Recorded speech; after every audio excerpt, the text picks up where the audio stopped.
hadapan-Mu dan kami berkata, Engkaulah Tuhan atas hidup kami. Kuasa-Mu memulihkan kami, kuasa-Mu menolong kami, kuasa-Mu memampukan kami untuk hidup di dalam kasih, sukacita, dan buah-buah roh yang lainnya. Bahkan kami disebut sebagai anak-anak tebusan-Mu.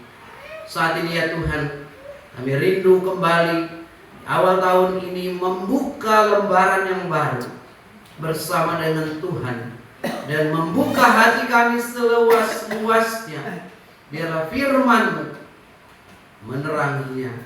Biarlah seluruh sudut hati kami diterangi oleh firman-Mu, dan Engkau yang menguasai, bukan hanya sebagai tamu, tetapi pemilik tunggal hidup kami. Terima kasih Bapa di surga. Kami membuka hati kami. Tolong hamba-Mu dan tolong kami semuanya. Kami sambut firman-Mu di dalam nama Tuhan kami Yesus Kristus. Amin. Silakan duduk Bapak Ibu Saudara yang terkasih.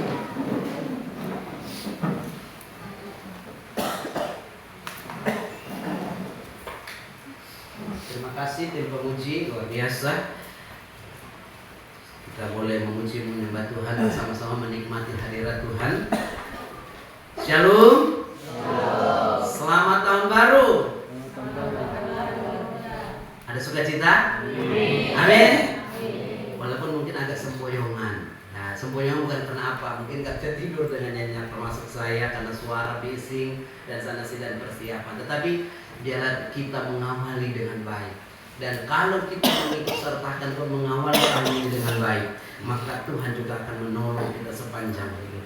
Terimalah Yesus di dalam hidupmu. Yohanes pasal yang pertama, ayat 10 sampai ayat yang ke-13. Satu alinea. Di dalam judul perikopnya, firman yang telah menjadi manusia.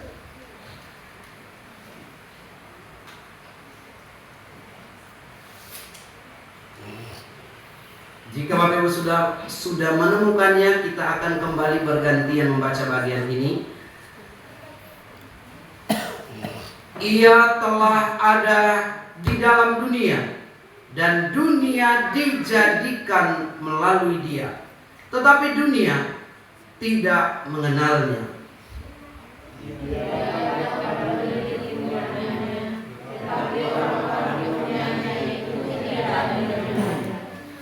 Namun semua orang yang menerimanya diberinya hak supaya menjadi anak-anak Allah, yaitu mereka yang percaya dalam namanya, bersama mereka yang dilahirkan bukan dari darah atau dari hasrat manusia, bukan pula oleh hasrat seorang laki-laki, melainkan dari Allah. Ya, sedikit mungkin kata-katanya yang berbeda, tetapi tidak mengurangi maknanya, bahkan lebih mendalam. Kita akan belajar tentang terimalah Yesus di dalam hidupmu. Fokus kita pada ayat yang ke-12. Dikatakan, namun semua orang yang menerimanya diberinya hak supaya menjadi anak-anak Allah, yaitu mereka yang percaya dalam namanya. Dalam versi yang TB1 atau sebelumnya, tetapi semua orang yang menerimanya diberinya kuasa supaya menjadi anak-anak Allah, yaitu mereka yang percaya dalam namanya. Nah, ayat ini dengan jelas menunjukkan bagaimana iman yang menyelamatkan adalah respon. Tentu Tuhan yang menyediakan keselamatan, tapi semua orang diberi tawaran untuk memperoleh selamat. Tetapi ada dua jenis orang atau dua golongan orang di dalam bagian ini. Yang pertama, kita melihat bahwa Yesus dialah anak Allah, Dia adalah firman yang menjadi manusia, Dia adalah terang, dan Dia yang menjadikan alam semesta ini. Nah, maka dikatakan bahwa pertama kita akan belajar mengenai Yesus. Siapa Dia? Di bagian lain berkata Yehosua atau Yosua. Yang artinya apa? Penyelamat. Yesus yang diberikan itu bukan, nama itu diberikan oleh manusia saja, tapi sebelumnya sudah disampaikan oleh siapa? Malaikat berkata, engkau akan menamakan dia Yesus, penyelamat. Nah, kita akan belajar pada saat ini bagaimana tipe dua orang atau dua golongan orang. Dikatakan yang pertama di sini, dua orang tersebut walaupun dunia dijadikan, dia melakukan segala perkara, tetapi dunia tidak mengenalnya. Dalam kaitan sini adalah kosmos atau dunia, dalam kaitan ini adalah seluruh yang ada di alam semesta ini, dan lebih cenderung kepada kosmos atau dunia yang belum di dalam Tuhan. Karena di sini masih dikatakan secara umum universal. Maka dikatakan ia datang kepada miliknya. Jadi dunia, manusia, alam semesta ini punya siapa? Punya Tuhan. Sudah jelas sekali. Ia atau Tuhan datang, Yesus datang kepada miliknya. Tetapi orang-orang miliknya itu tidak menerimanya. Bapak Ibu Saudara yang terkasih dalam Tuhan Yesus, Kristus telah ada di dunia. Ia telah ada di dalam dunia sebagai firman yang paling hakiki sebelum inkarnasinya dan menopang segala sesuatu yang sudah diciptakan bersama-sama. Namun demikian, ayat ini berbicara tentang keberadaannya di dalam dunia ketika ia mengambil sifat kita. Dikatakan dia diam di antara kita. Maka di bagian lain dikatakan dalam Yohanes 16 ayat 28, aku datang ke dalam dunia. Bapak Ibu Saudara yang terkasih, kita tahu peristiwa Natal karena barusan saja, tetapi mungkin tidak diangkat dalam tahun ini karena tema kita berbicara lain dari PGI. Tetapi dalam teksnya dikatakan tidak ada tempat bagi Yesus. Mengapa? Rupanya semua penginapan penuh pada saat itu waktu dia lahir. Maka dikatakan dia lahir di mana? Di di mana? Kandang domba. Halo, di sini pernahkah menyaksikan orang lahir di, jangan kandang domba karena itu tidak ada, anggap saja kandang babi. Nah, misalnya kalau ada pelihara babi, atau tempat rumahnya hewan, kandang ayam, apa saja yang namanya kandang. Ya. Pernahkah kita melihat orang lahir di situ? Kalau lahir di taksi pernah. Nah, kami dengarkan kami dulu pernah saya ceritakan, lahir sudah tidak tahan lagi. Suaminya bilang, tunggu mi dulu. Dia bilang, tidak, suruh mau keluar ini, tunggu. Akhirnya bilang keluarkan saja. Jadi lahirnya di taksi menuju rumah sakit. Ada juga yang lahir di mana? Di rumah, di puskesmas, di mana lagi? Di rumah sakit besar. Makanya ada kelakar kemarin, saya bilang sama pendeta perdana, anak-anak Pak Pendeta ini orang kota. Karena apa? Tidak ada yang mau lahir di Saruduk dan di Tembok. Lahir di mana? Di Palu dan di Mamuju. Karena dia harus lahir di kota besar. Nah, tetapi kita jarang melihat ada orang lahir di kapal, lahir di mana-mana. Tetapi dikatakan pada saat kelahiran saja dia sudah ditolak. Tidak ada tempat baginya. Nah, Yesus datang kepada miliknya, tetapi miliknya tidak mengenal dia. Inilah dikata kita lebih memperhatikan alasan apa yang membuat Kristus berharap bahwa ia akan disambut dengan sangat mesra di dunia ini. Alasannya, sebab dunia dijadikan oleh dia. Siapa menjadikan dunia? Tuhan Yesus sendiri, walaupun dia belum inkarnasi, tetapi dikatakan baiklah kita. Kata kita bentuk jamak menunjukkan bahwa Allah dalam ketritunggalan itu menciptakan termasuk Yesus Kristus.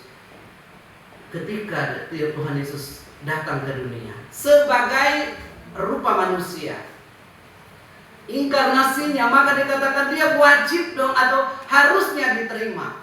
Tetapi mengapa? manusia, dunia bahkan tidak mengenalnya. Mengapakah ia tidak boleh diterima? Karena rupanya dunia tidak mengenal siapa dia yang datang. Masa Tuhan lahir di kandang domba? Masa anak misalnya, nggak mungkin dong kalau anak raja katanya, atau dari surga, atau ya anggap saja anak Pak Bupati atau Pak Camat lahirnya di kandang hewan. Itulah maka dunia menolaknya alasannya. Berikutnya dikatakan, dia ingin semuanya diterima, tetapi dinginnya sambutan yang diterimanya. Kendati dengan semuanya itu, dia tetap mengasihi dunia. Dunia tidak mengenalnya. Dunia tidak tahu bahwa dia sang pencipta, dia penguasa, dia penebus dunia yang agung ini. Dia ada untuk menyelamatkan dunia ini dari dosa. Dikatakan begini, lembu mengenal pemiliknya, anjing mengenal tuannya.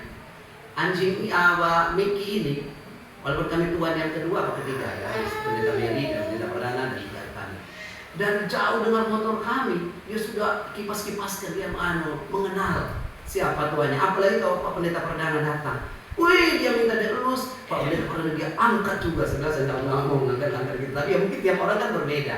Hewan mengenal pemiliknya, tuannya. Tetapi kita milik Tuhan, manusia milik Tuhan tidak mengenal. Ketika Tuhan datang, ditolak. Apa dia katakan? Tidak ada tempat. Dinginnya sambutan itulah, walaupun dia dikatakan tidak dikenal, karena tanda-tanda lahiriahnya tidak seperti yang diharapkan oleh bangsa umat pilihan itu.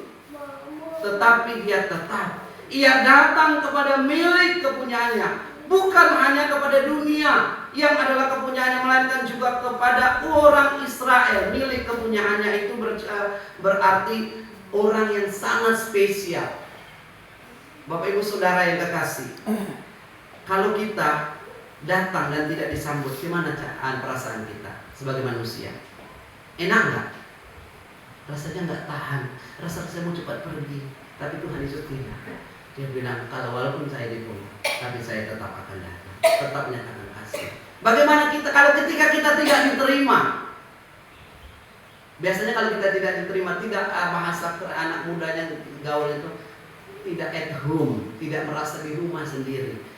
Di mana saya pasti rasanya sungkan dan sudah macam begini, serba salah. Tetapi dikatakan Yesus tetap dengan kasihnya sebagai bayi, dia datang 2000 tahun yang lalu, bahkan saat ini juga.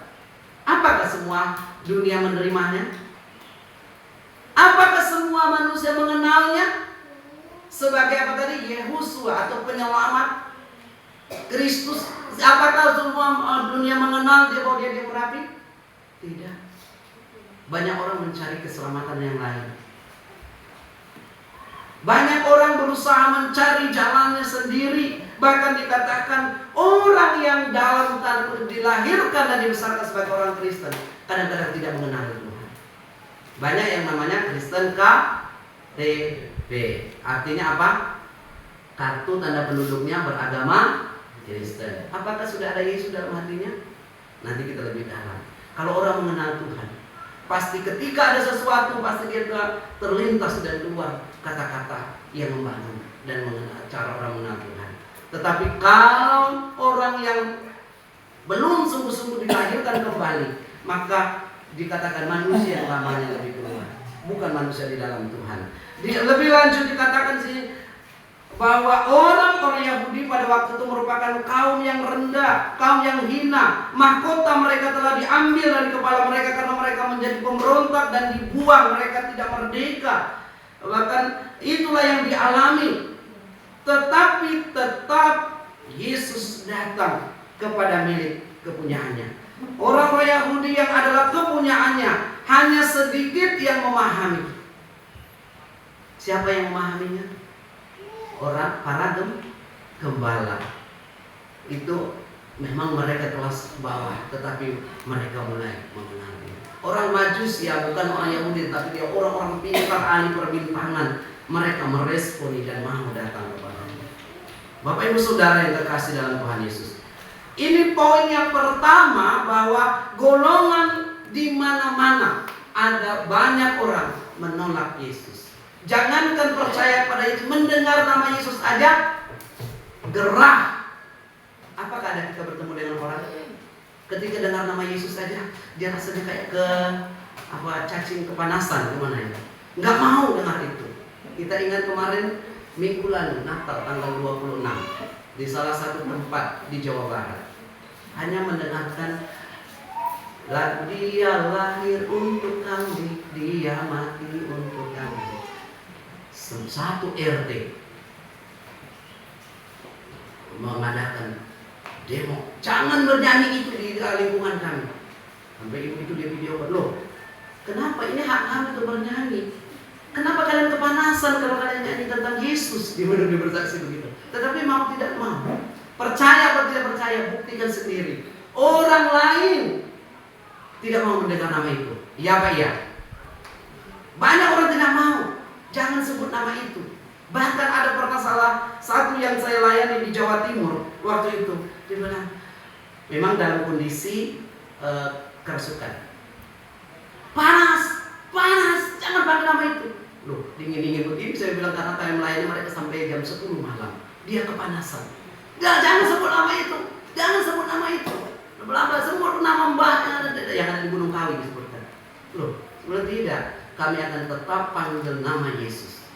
Engkau harus menerima Yesus dan tempatmu, hai kuasa apapun juga di dalam manusia ini, pergi. Itu tempatnya Yesus. Bapak Ibu Saudara yang terkasih, golongan orang-orang di muka bumi ini ketika tidak mau mendengar nama Yesus, tapi Yesus tetap datang kepada, terutama milik kepunyaannya. Orang Israel adalah orang kepunyaannya. Dan juga saat ini kita adalah anak-anak Tuhan. Apakah kita masih menolaknya? Adakah tempat di dalam hatimu? Ilustrasi pernah saya sampaikan, Bapak Ibu Saudara. Natal dengan kemeriahannya. Sediakan kue, pakai baju baru, baju seragam keluarga, sediakan minuman, tamu-tamu semua diundang, didekorasi sedemikian rupa. Ini cerita di dalam cerita Natal. Dikatakan mereka bersuka cita selamat Natal, tetapi mereka tidak undang Yesus. Di ruang itu penuh dengan asap, penuh dengan bau alkohol, penuh dengan kata-kata yang sehari-hari mereka. Itu kata cerita Natal itu. Tetapi Yesus dibiarkan di pojok. Tidak ada seorang pun berkata, Tuhan masuklah di hatiku sebab Natal ini. Itu sejarah dan lahirnya lagu seperti pandungan. Natal ini tanpa berarti kalau Yesus tidak hadir ya. Tapi orang kebanyakan begitu. Kadang-kadang kita merayakan Natal juga, atau mungkin kita beribadah, tapi sesungguhnya kita jauh dari nama jalan Tuhan. Kita jauh dari kehendak Tuhan. Maka Yesus dikatakan, saya ada di sekitar ini, tapi saya tidak diundang. Tapi saya pelan-pelan masuk di pojok dan mengamati. Mereka berpesta, mereka bersuka cita di malam namanya malam Natal. Tapi Yesus mereka singkirkan di pojok saja. Tidak diagungkan, tidak dimuliakan, tidak diakui, dan tidak sungguh-sungguh mengikuti kehendaknya. Inilah golongan yang pertama. Namun dikatakan bahwa orang-orang yang menolaknya, orang-orang yang kepunyaannya tidak menerimanya, ia mempunyai alasan untuk tetap berharap bahwa orang-orang adalah miliknya itu, satu saat menyambutnya, mengingat bahwa Yesus datang, bahwa dia akan menyelamatkan, dia mau menjadi manusia. Oleh karena itu tidak dikatakan mereka seperti yang dikatakan tentang dunia ini, tapi dia berusaha menjelaskan bahwa dia datang dari Allah. Siapa yang menjelaskannya? Malaikat. Pernahkah kita diberitakan bahwa ada orang pintar, nanti di keluargamu akan lahir? Itu baru orang pintar lagi kita sudah suka cita. Tetapi di malaikat, banyak orang kadang-kadang sukanya begitu. Oh iya, kalau orang pemberitahuan ini seterusnya. Tetapi yang saya dikatakan di sini, malaikat aja menyampaikannya. umat kepunyaannya. Bagian yang pertama ini, golongan tidak mau menerimanya, tidak menghormatinya, tidak mau menerimanya. Bahkan imam-imam kepala sendiri dan yang tahu tentang bahwa dia akan datang sebagai penyelamat tidak mengenalnya. Justru para imam-imam itu merupakan biang keladi. Para pemimpin-pemimpin itu justru yang akan menghabisi dia atau membunuh dia. Nah, itulah dikatakan mereka menolak dia. Walau kendati demikian masih ada suatu sisa. Dikatakan umat Israel, mereka pada saatnya, ayat 12 itu nanti, mereka menerimanya. Tetapi semua orang yang menerimanya, meskipun Israel tidak dikumpulkan, Kristus dimuliakan. Nah, inilah karya kita yang akan melihat karya Allah yang menebus orang-orang yang mau menerimanya. Golongan yang kedua yaitu ayat yang ke-12 ini. Namun semua orang yang menerimanya diberinya hak, atau di dalam bahasa tadi diberinya kuasa supaya menjadi anak-anak Allah. Bapak Ibu Saudara yang kekasih dalam Tuhan Yesus, kita yang sudah menerima Tuhan Yesus, amin. Adakah Tuhan Yesus di hati? Amin. Secara praktis saja Bapak Ibu Saudara, kalau Yesus ada di hatimu, maka seluruh hidupmu dikontrol oleh Tuhan Yesus. Termasuk ketika dalam segala sisi kehidupan kita, entah kita sedang masa-masa yang sulit, entah masa-masa yang berat, tapi Yesus kontrol kita. Ketika ada problem terjadi, orang yang Yesus yang disini tadi menerima Yesus, dia berusaha untuk mau diingatkan, mau berubah. Tetapi kalau orang yang tidak menerimanya, egonya yang lebih tinggi. Ketika dia dalam kondisi-kondisi terpuruk, akunya yang keluar.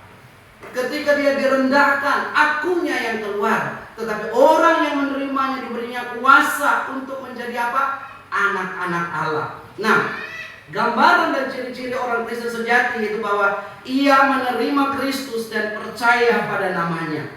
Yang disebut terakhir, yaitu percaya pada namanya, menjelaskan yang pertama yaitu menerima Kristus. Menjadi orang Kristen memang berarti, atau menjadi orang Kristen berarti percaya pada nama Kristus. Apa itu Kristus? Seperti saya bilang tadi, dia adalah orang yang diurapi. Yesus apa artinya? Penyelamat. Jadi dia, Yesus Kristus, dia adalah penyelamat yang diurapi. Yang diurapi itu hanya 3: Nabi, Raja, dan Mesias ini atau Kristus ini. Nah, dikatakan berikutnya bahwa ketika mereka menerimanya, pernyataan Injil jelas bahwa Tuhan memberikan kuasa, power, dunamik, kekuatan. Ketika umatnya menerima dia, kita menjadi anak-anaknya. Yang kedua, percaya dalam nama Kristus berarti menerima dia sebagai pemberian, karunia dari Allah. Makanya Natal identik dengan apa? Kado. Ada yang tukar kado? Tidak apa-apa kalau tidak tukar. Tapi sebenarnya itu hanya gambaran. Kado terbesar kita di hari Natal apa sih? Kita peringati apa? Allah mengaruniakan anaknya yang tunggal, supaya Bapak Ibu Saudara saya apa? Tidak binasa. Puji Tuhan. Jangan sampai kita mau kembali diseret oleh berbagai macam hal kondisi dunia ini sehingga kita sempat tidak menerimanya. Jangan berkata, tidak mungkin Pak. Mungkin saja.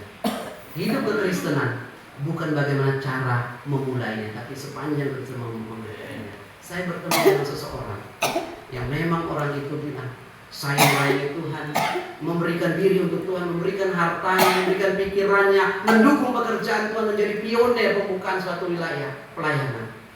Tetapi satu saat, oleh karena kondisi hidup terpuruk, dia merasa ditinggalkan dan seterusnya.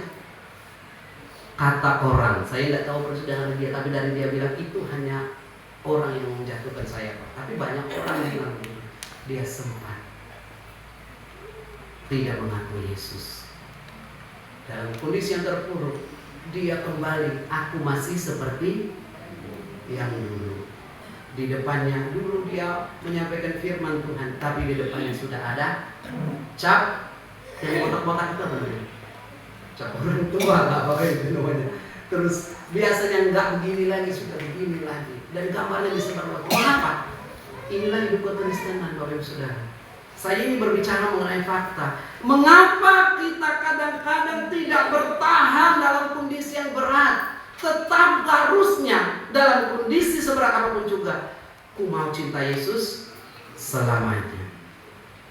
Dan suatu orang tua kita sakit dan selalu berkata, saya mau cinta Yesus selamanya. Ketika dengar lagu itu dia langsung terus senyum, walaupun dia tidak bisa bicara. Tapi komitmen itu, bisakah kita ketika sakit, pergumulan dengan tantangan?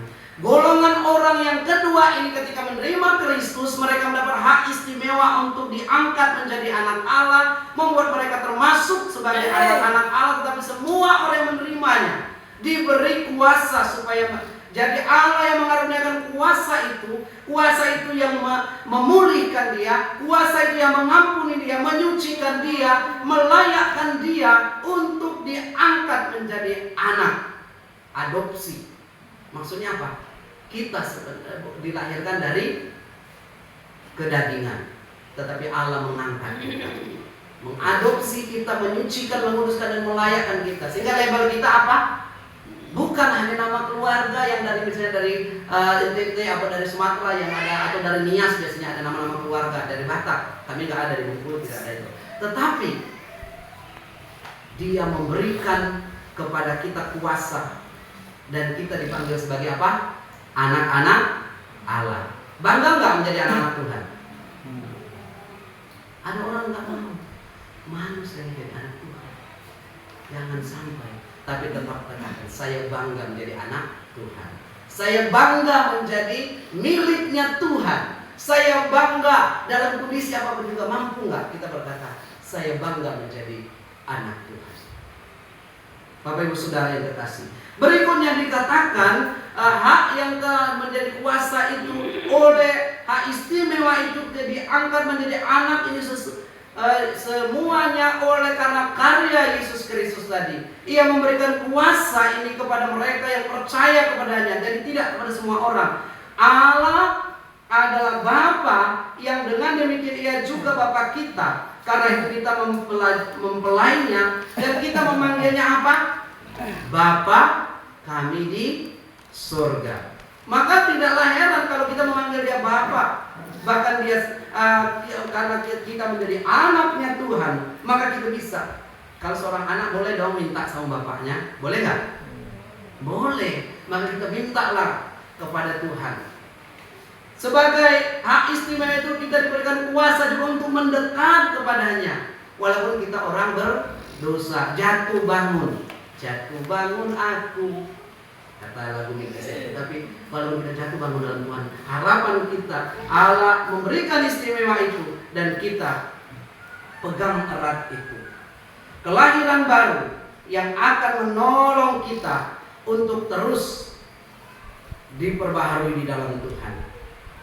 Apakah kita tipe orang yang menolaknya atau golongan orang yang menerimanya? Mereka yang dilahirkan bukan dari darah atau dari hasrat manusia, dikatakan bukan dari lahir seperti kedagingan, bukan pula orang asal seorang laki-laki, melainkan kita lahir dari Allah. Apa yang kita sudah lahir? Roh kita diperbaharui. Maka dikatakan oleh Nikodemus, mana mungkin saya bisa dilahirkan kembali? Saya kan sudah tua, sudah jadi. Apakah saya harus masuk ke dalam rahim ibuku? Tuhan Yesus berkata, bukan itu. Yang dimaksudkan kelahiran baru adalah rohmu diperbaharui, hatimu diperbaharui, dan engkau terima Yesus dalam hidupmu. Sehingga kalau kau menjadi anak-anak Allah, kalau kita Bapak Ibu Saudara dan saya menjadi anak-anak Allah, hidup itu sebagai anak-anak Allah. Pegang itu. Jangan mau oleh dunia ini kita dibawa untuk kembali ke dalam kedagingan kita. Bapak Ibu Saudara yang terkasih dalam Tuhan Yesus, mari respon ini. Saya berharap kita menjadi anak-anak Allah, dan anak-anak Allah itu tercermin dari kata-katanya. Orang kelihatan. Kami di Sumatera itu mulai Injil masuk ke daerah kami itu mulai tahun 80-an. Jadi ketika pergi ke Palembang, kota besar, dari Bengkulu itu kota kecil, di Palembang kota besar, pendidikan segala macam, orang tahu kamu orang Nasrani ya, Kristen. Itu kakak-kakak yang selalu sekarang jadi guru, jadi apa di kampung saya. Ketika orang pendidikan, orang banyak bilang begitu. Kenapa? Dia bilang contoh kecil saja yang mereka lihat begini. Katanya kalau orang Kristen itu kelihatan mukanya penuh minyak, ya laki-laki.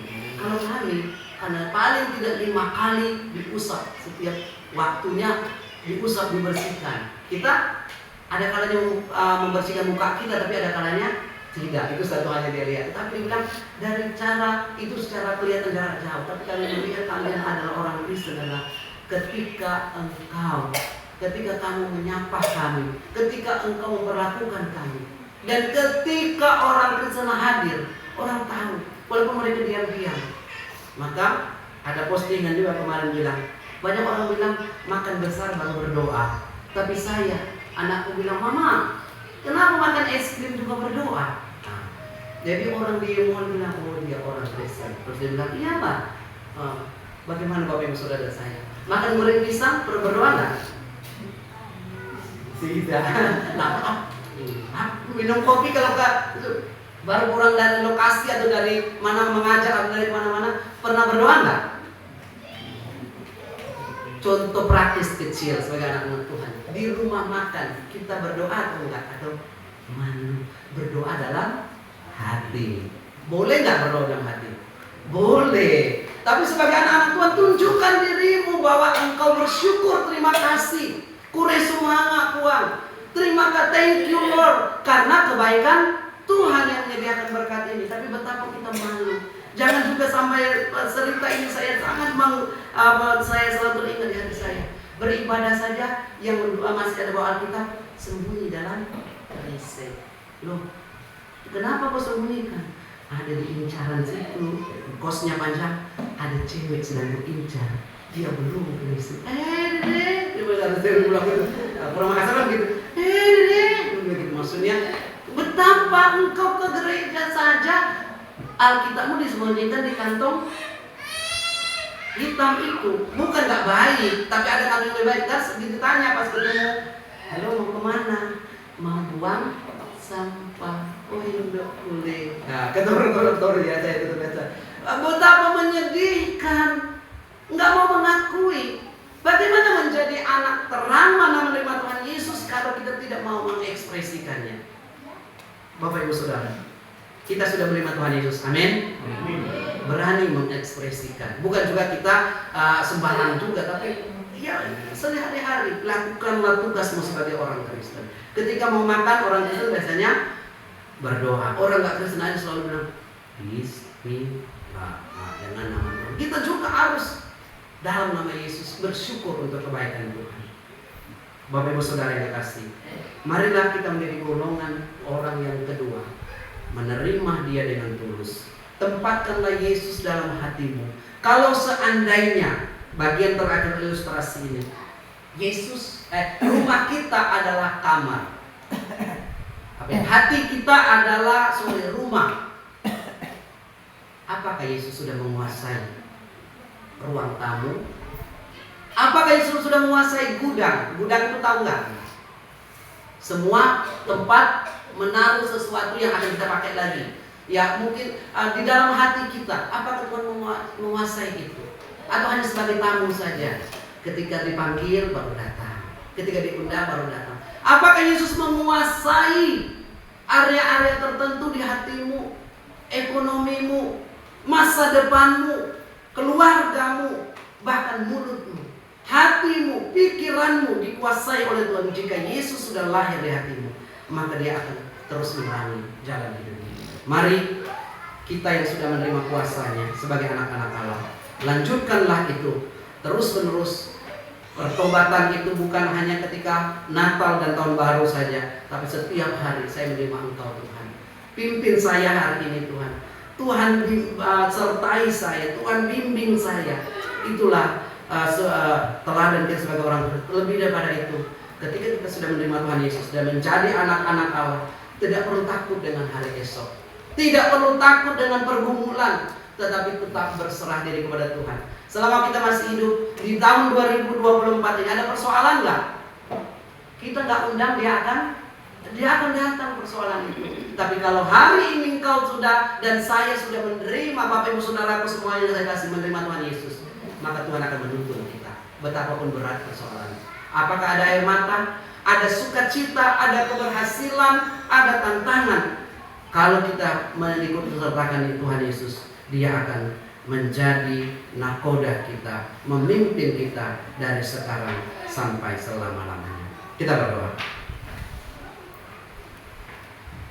Ya Tuhan, Engkau selidiki hati kami. Kalau diibaratkan hati kami adalah rumah, Engkau kuasai semuanya Tuhan. Karena hidup kami milik-Mu. Engkaulah Tuhan atas hidup kami. Jangan hanya Engkau sebagai tamu di ruang tamu hati kami, tetapi kami menerima Engkau utuh dan menguasai seluruh sendi hidup kami, seluruh bagian yang ada sehari-hari, supaya sungguh baik masa depan, sekarang, emosi maupun keinginan, harapan, ruang-ruang tertentu dalam hidup kami, mungkin juga ruang yang orang lain tidak ketahui, hanya kami yang tahu, ataupun mungkin kami tidak tahu ruangan itu, tetapi orang lain tahu, atau mungkin yang blind area sama sekali yang tidak kami ketahui.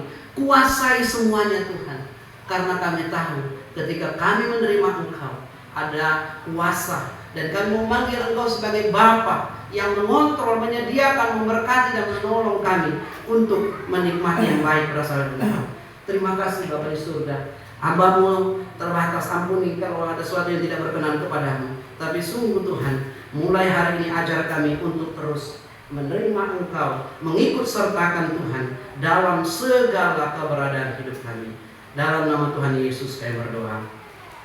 Amin. Bapak Ibu Saudara, sebelum saya serahkan kepada Ibu Gos, sekali lagi saya mau kita sebagai gereja utusan, tetapi juga gereja berdoa untuk semua yang sudah Tuhan kerjakan dalam minggu ini. Pertama kita akan berdoa bersama-sama.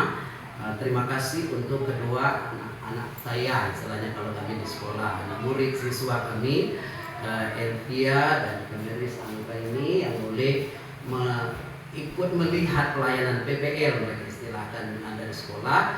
Jadi kita akan doakan mereka untuk ini kelas 12, jadi masuk ini semester ini mereka akan persiapkan diri untuk menyelesaikan.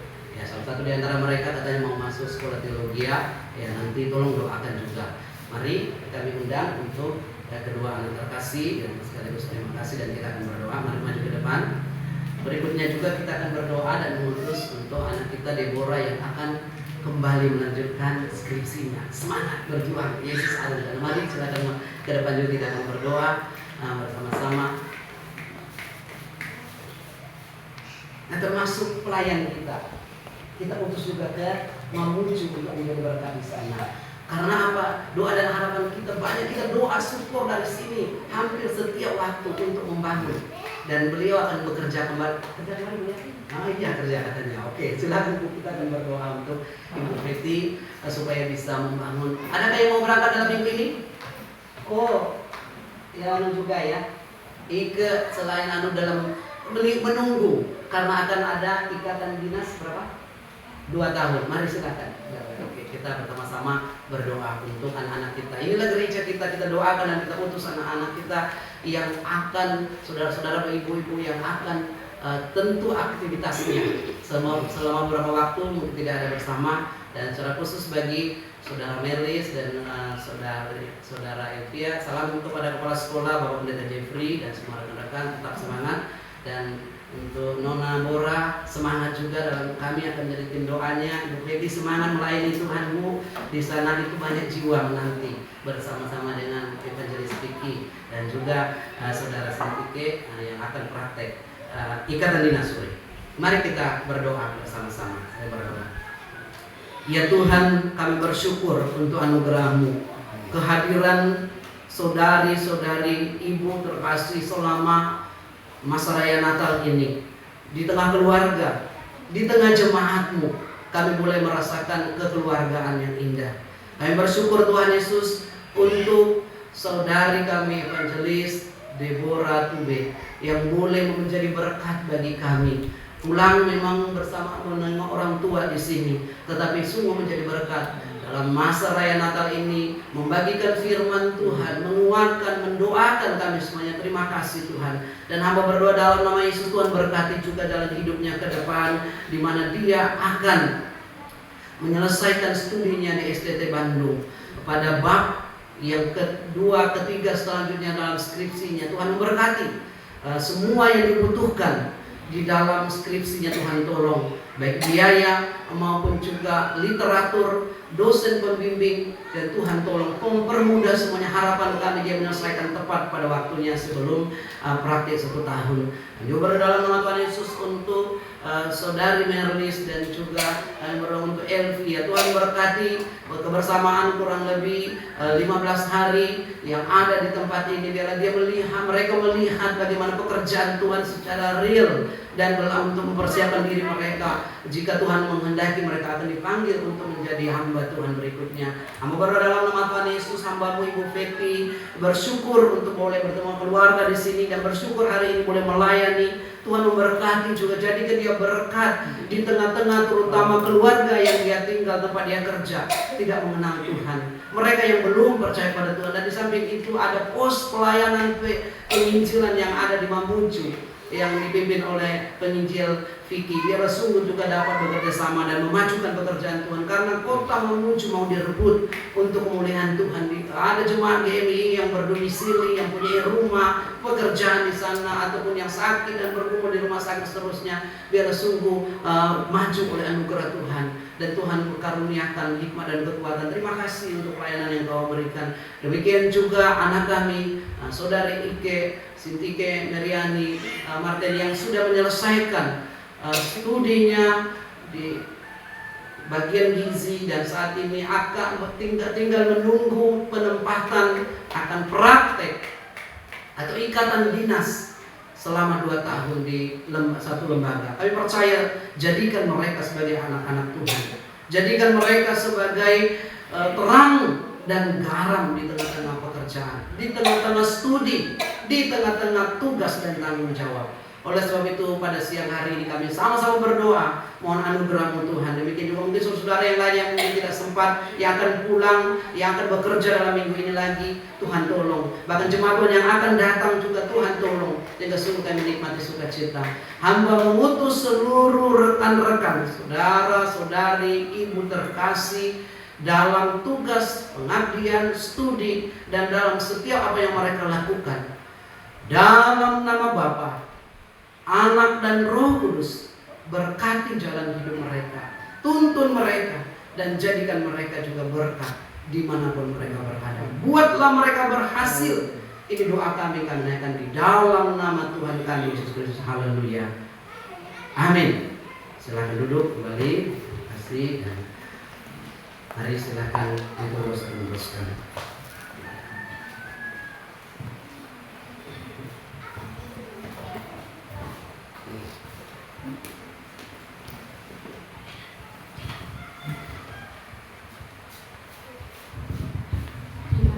Firman Tuhan yang sudah kita dengar, kiranya akan kita tanamkan dalam hati dan pikiran kita. Tiba saatnya kita akan memberikan persembahan. Yang bertugas, saya silakan maju ke depan.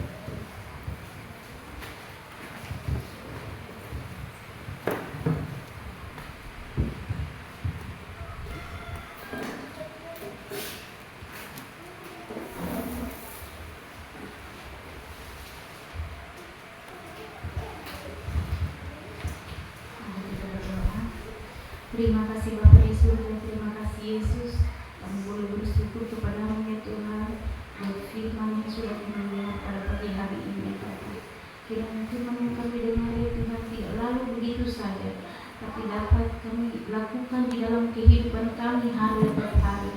Terima kasih Bapa di surga, terima kasih. Berkati kami anak-anak yang sudah mendengar. Bapa di surga, tiba saatnya kami akan memberikan persembahan. Mari Engkau berkati ya Tuhan. biarlah menjadi berkat bagi gereja kami di tempat ini. Terima kasih Bapa di surga, kami sudah berdoa. Haleluya. Amin. Sambil kantong persembahan dijalankan, kita